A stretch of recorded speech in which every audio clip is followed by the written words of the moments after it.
YouTube has seen plenty of internet fads come and go, but fads are not unique to YouTube. Remember Go-Go's Crazy Bones?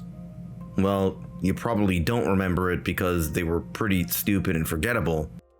But for those of you who don't know, or don't remember, Crazy Bones were a brand of toys composed of plastic figurines of whatever the hell this thing is supposed to be. Some looked like blobs, others looked like aliens, more blobs, and some were even shaped like the sort of stuff that you'd buy in an adult toy store rather than a kid's toy store. As the Pokemon mania and subsequent fad of Pokemon cards had subsided after the craze of 1999, some kids were looking for a new form of merchandise of overpriced stupid shit to nag their parents into buying. And for a very brief period of time, that would be Crazy Bones. We're the Crazy Bones and we're gonna have fun! You Crazy Bones! Getting bigger! Crazy Bones by Magic Box! Crazy Bones! After seeing the success of Pokemon and other toy trends, the marketers of iToys thought that Crazy Bones would be the next big thing. Crazy Bones were being handed out with McDonald's kids meals and Boy Scouts meetings. There was even a planned TV show. How does one create a compelling narrative about a plastic blob set of toys that you flick with your fingers? Well, we will never know because the show was cancelled and Crazy Bones was forgotten about as fast as it became popular. Trust me, this is still a video about YouTube. This leads us to the difference between a trend and a fad. Trends have staying power, a longer shelf life. They can last long and even appreciate in value over time. Great artistic trends can age like wine, or at the very least, stay palatable like a can of beans.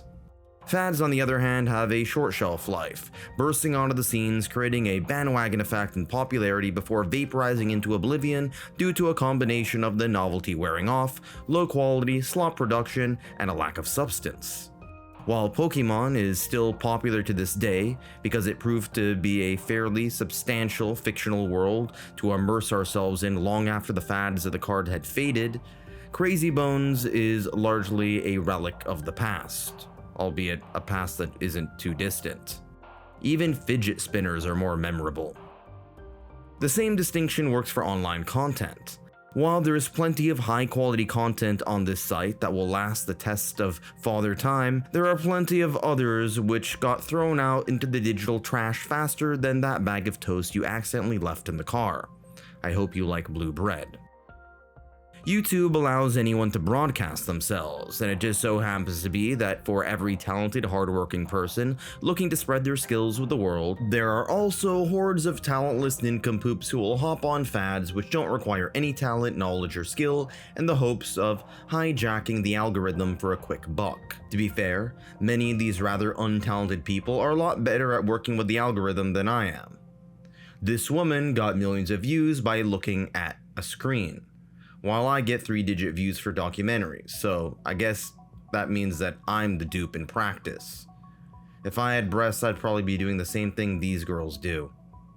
So join me in delving into the dumpster fire of slop fads, where the views are plentiful, at least for a while, but the nutritional value of the content is on par with that of aged blue toast.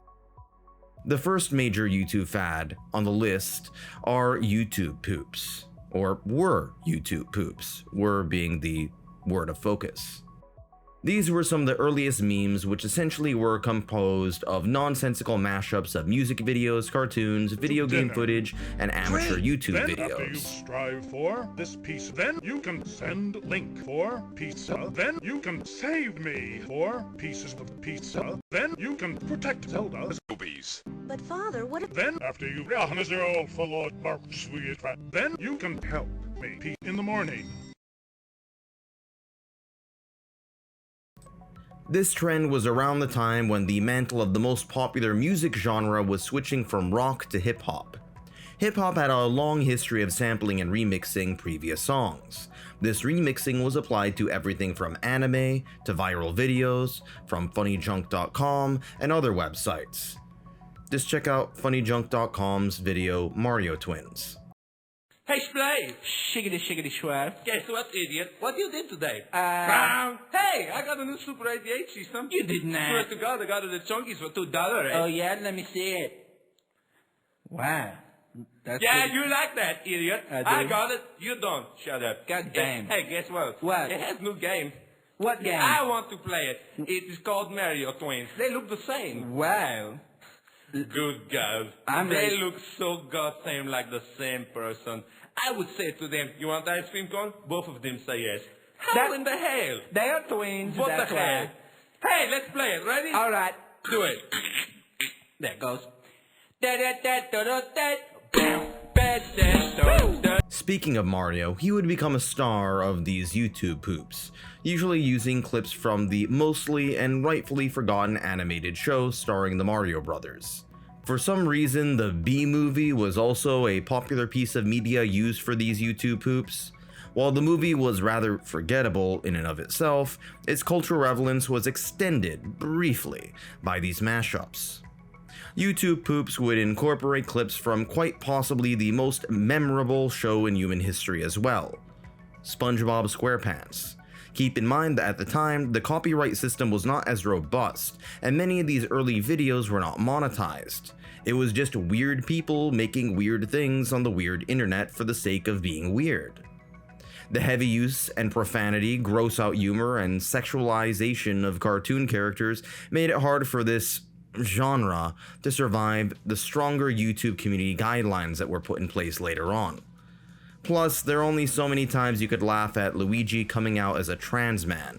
You didn't tell me you were bringing a secret weapon, Luigi. That's Mama Luigi to you, Mario! Another fad that had popped up during the mid to late 2000s before mass monetization were daily vlog channels.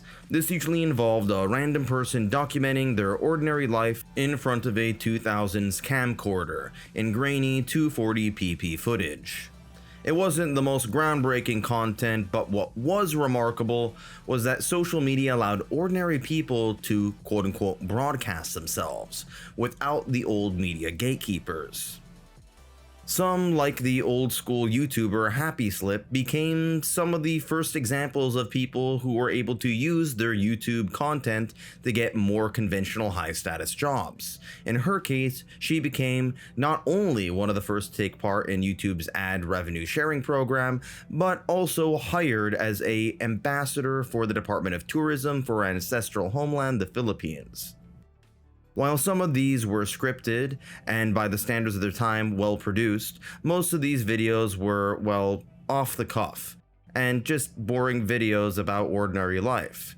This genre eventually quickly fell off as a fad. However, the parasocial relationships were not a fad, but rather a trend, due to the rise of lifestyle Instagram influencers and streamers on websites like Twitch and Kick. Unfucking phased! Unfazed! Around this time, the internet, and more specifically YouTube, were being used for political activism as well.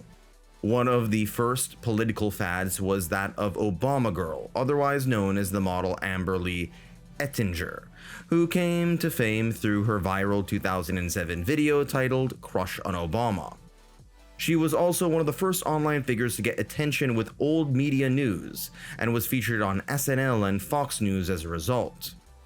Entering the political sphere, the video had attracted love and hate alike. Obama is a Mac Daddy. Obama pimps white women and black women. You didn't notice him till he brought out those big-chested white women with their tight t-shirts and their short pants. That's what a pimp does. The popularity of her career quickly faded away afterwards, as the content was highly time-specific due to the 2008 election, as well as the timeless reality that women who base their popularity on their sex appeal alone tend to lose that popularity once they age. The only person who perhaps survived this was another icon of the 2000s, Lisa Ann.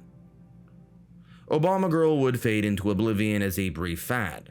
Granted, young beautiful woman with subpar talent utilizing their fading beauty for attention is not a fad or even a trend, it's truly eternal. While Obama Girl was a flash in the pan, a mere fad, there were more meaningful, or I suppose less meaningful trends that she was the canary in the coal mine for. And that was the merging of politics and entertainment. And more specifically, politics with performances. The combination of the internet, social media, and people who lack the talent to form their own artistic career would lead to YouTube and other social media platforms turning into less of a substantive debate center for serious topics. Just look at the views of our serious conversations on this website, and more like a WWE wrestling event, just verbally.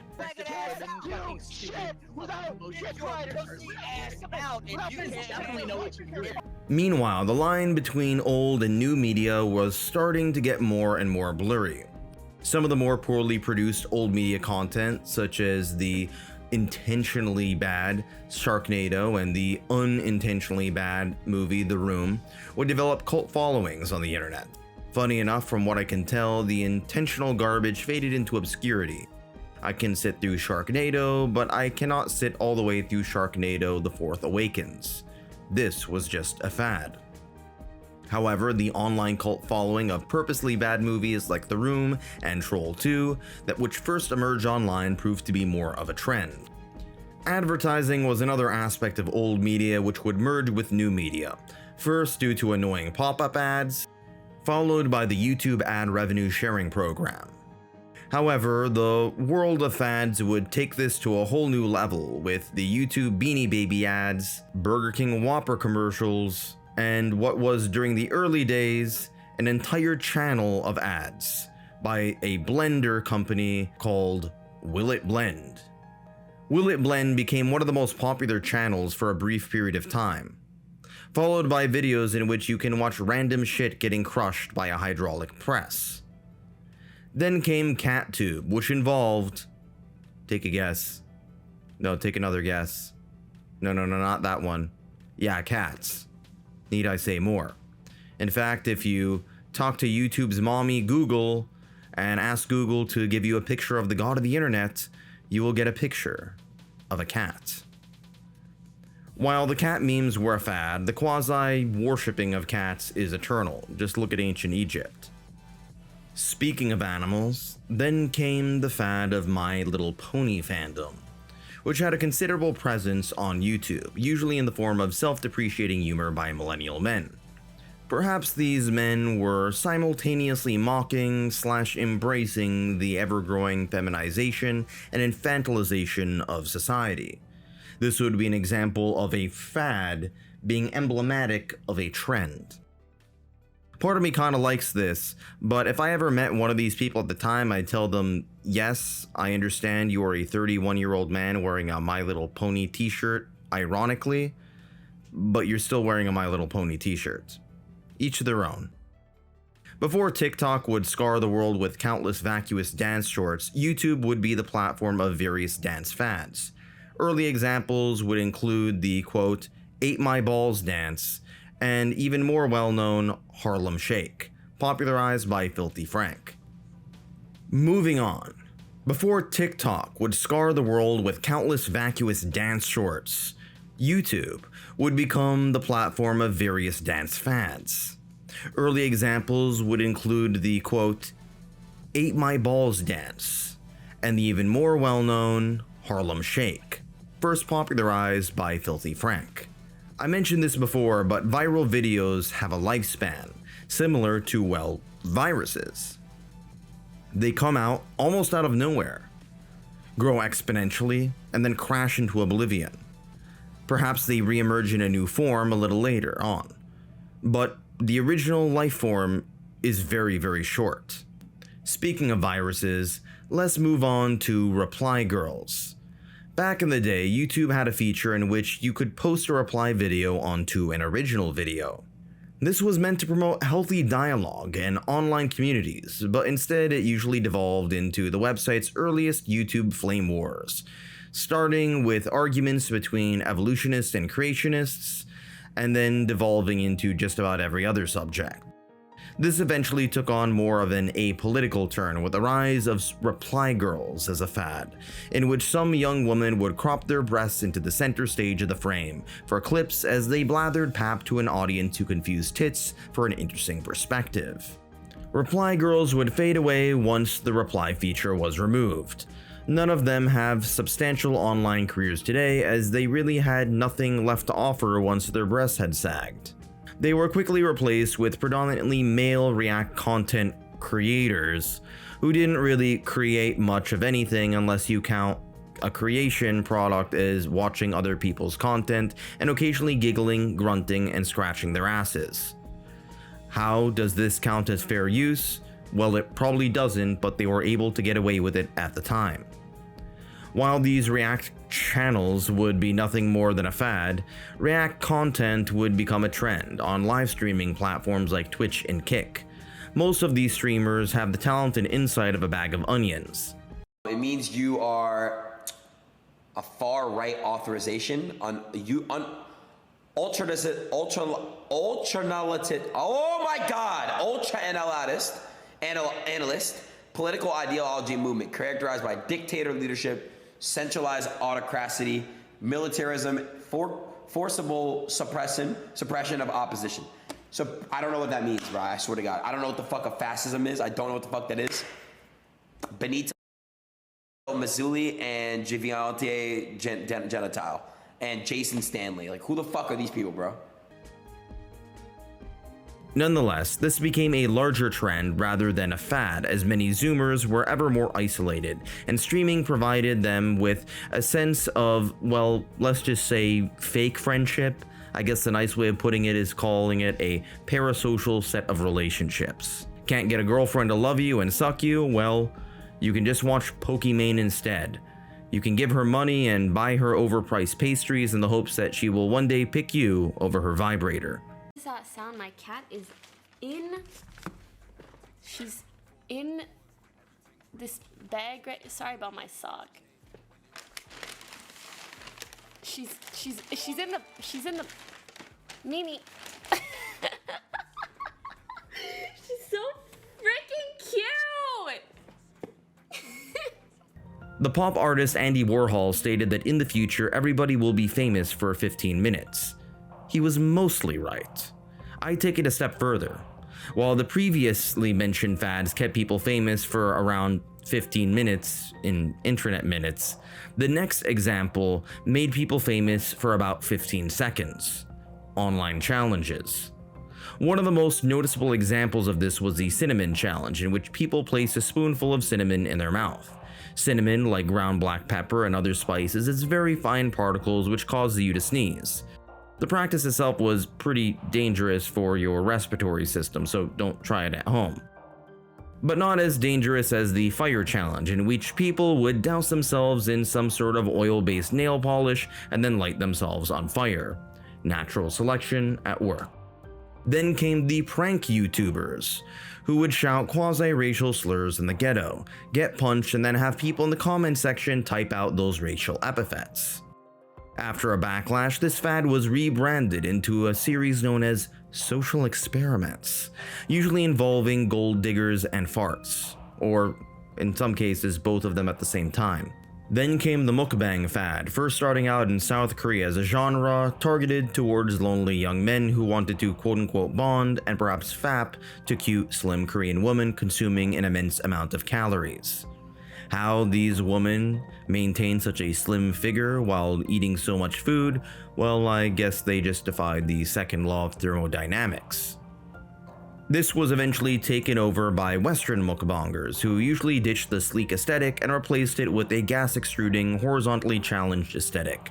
This involved shoving the caloric input of a 16-wheel diesel engine truck into the body of a person in the form of fried chicken, blue Takis, and ramen noodles. The only mukbang channels which survive to this day with respectable views are ones who have combined the art form with discussions about true crime, drama, and other female-dominated topics. It's interesting how it switched from having a predominantly male audience in South Korea to having a predominantly female audience in the Western world. This is another example of the style of content being a fad, but the parasocial relationships being a trend. Then came ASMR, which stands for Autonomous Sensory Meridian Response. Is there a reason why you only want to get that done? Nothing else. Okay. Alright. Sorry, I messed that up. Let me repeat that. Then came ASMR, which stands for Autonomous Sensory Meridian Response. Wasn't that soothing?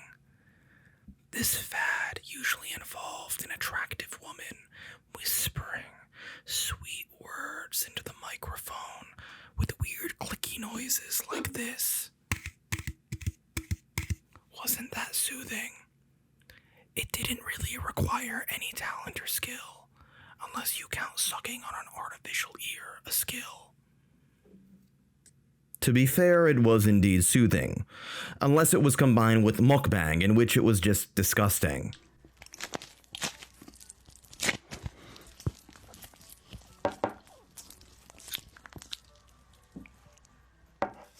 The current big fad are slop tubers today.